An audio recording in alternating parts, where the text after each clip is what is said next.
পনির আছে, পচা মিষ্টি আছে, সবগুলো প্রিজার্ভ করে রেখেছে। এগুলো আমরা সবগুলো সিজ করছি, দেখছি কি কি আর কি আছে, পচা জিনিস আছে। আমরা আইনগত কোন মিষ্টি দোকান? মিষ্টি মুখ, উদয়পুরের মিষ্টি মুখ। কি পাইছেন এর মধ্যে? খারাপ কি পাইছেন? খারাপ পচা মিষ্টিগুলো পেয়েছি। আর কি আছে আমরা দেখতে হবে, একটু সময় দিন আমাদের, ঠিক আছে? আমরা দেখে নিচ্ছি আর কি কি পচা জিনিস আছে, কি কি।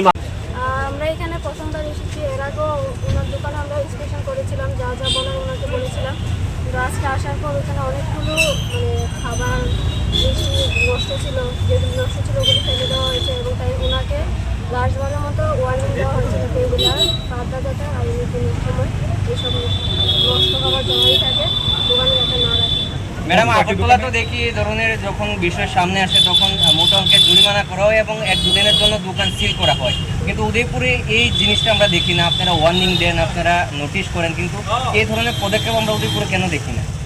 আমরা যেটা করি, ওনাকে প্রথমত একবার আমরা চান্স দিই যে আপনি এগুলি কারেকশন করেন, যদি না করে তারপরে আমরা কোনো ফার্দার যখন অ্যাকশন নেওয়া হয়, ফাইনের ব্যাপার হোক বা বদ্ধ করে দেওয়া হোক, ওইগুলি আমরা ফার্দার করি।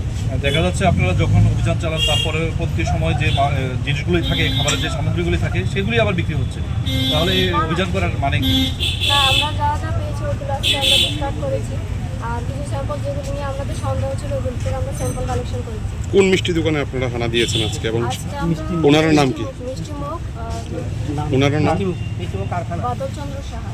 মোট কয়টি দোকান আপনারা এই অভিযান চালান আজকে? আমরা মিষ্টি দোকান তো একটাই দেখলাম, তারপর কিছু গ্রসারি দোকানও দেখলাম,